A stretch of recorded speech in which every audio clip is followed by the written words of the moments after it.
Hello everyone, how are you all? We were already doing this chapter, what is democracy and why democracy, isn't it? And we have completed few definitions also with few examples so that you can understand the wider meaning of, yes, the democracy, isn't it?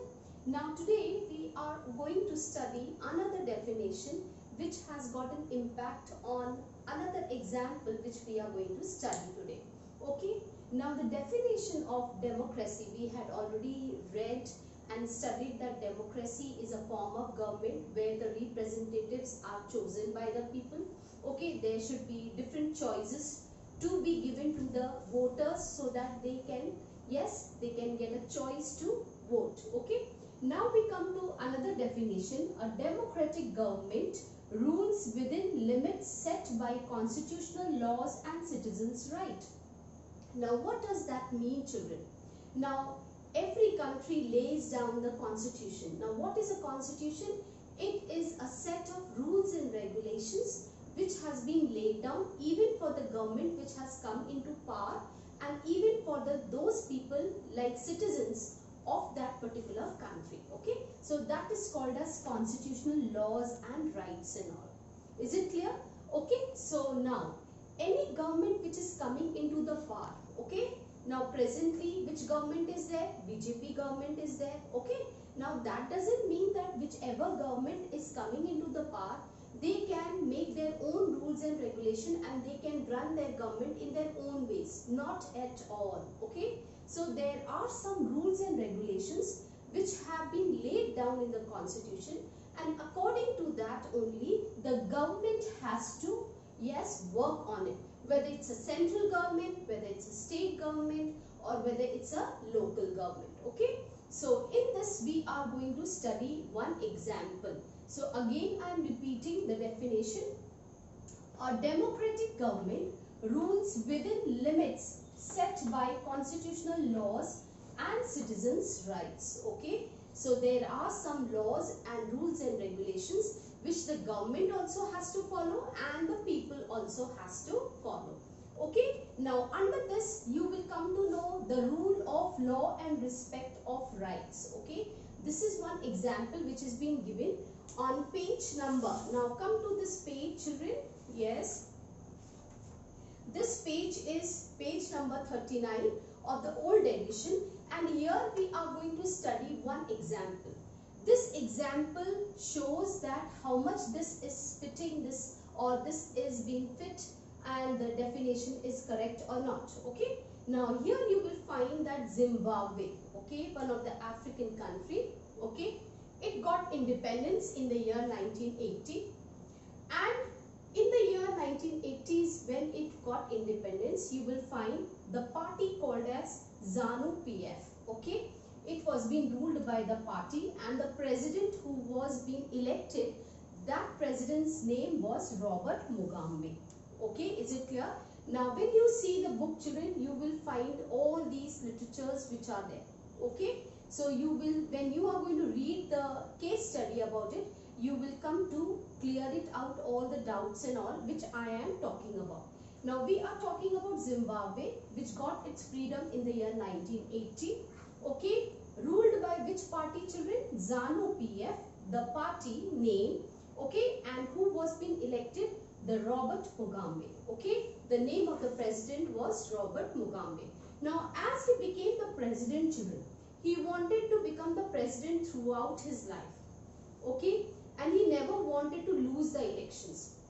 Now for that, every time whenever the elections were being held, children, you will find the dirty tricks were being used and all the malpractices were being used to win the elections, and always Robert Mugabe used to win the elections. Okay, now what all things were there, okay, that really said that Zimbabwe in the years of after 1980s under the head of Robert Mugabe cannot be called as a democratic country, and they disobeyed the constitutional laws and the rules and regulations. Now what all these things were there, you will find that public protest was being done in large scale against the president. Then the media was also against it. There were opposition parties also, and this president Robert Mugabe played lots of dirty tricks. He used the malpractices to win the elections many times. Okay, and every time whenever he won the elections, you will find that no leader or no party can continuously win the elections for a longer period of time, children. It is the choice of the citizens, children. It is the choice of the citizens that how they are going to bring out the opinion. Okay, like you must have seen in the year 1885, children, the Indian National Congress was being formed, and you will find for many years they were in power. But after that, when new parties started coming up, so the new parties were being given the choice, and then they came into the power. Okay, here also in Zimbabwe there were other parties also, but they were not being given the chance just because Robert Mugabe and his colleagues or his politicians and all, friends and all, or the ministers and all, they used the malpractices to win the elections. So under this we cannot say that Robert Mugabe in Zimbabwe after 1980, whenever he won the election by the party called as ZANU-PF, cannot be called as democratic. Is it clear? Okay, so I hope that you have understood this topic and you have understood the definition also.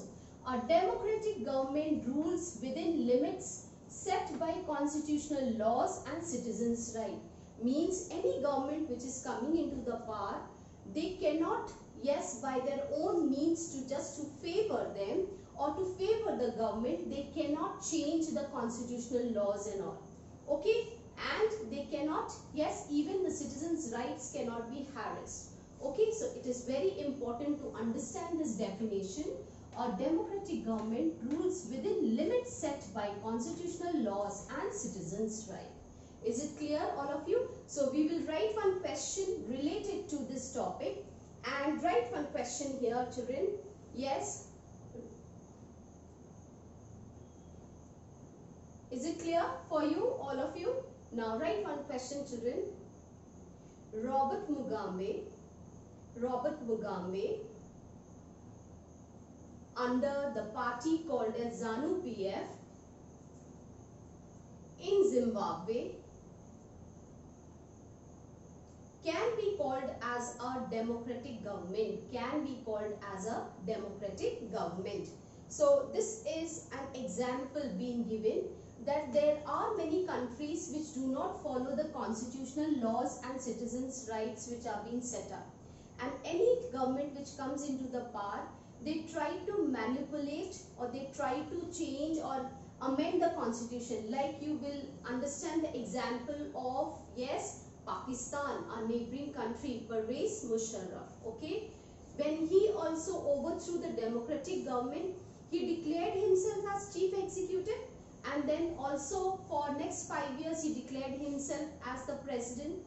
And in the legal framework of 2002, okay, he brought out lots of changes, like constitution was being amended many a times. Okay, the elections which were being held, they were not being held in free and fair manner. So in the same way in Zimbabwe also, after 1980s, the party called as ZANU-PF under the president called as Robert Mugabe used dirty tricks and malpractices to win the elections. Is it clear? Okay, so I hope that you have understood this topic. Okay, so thank you so much, children.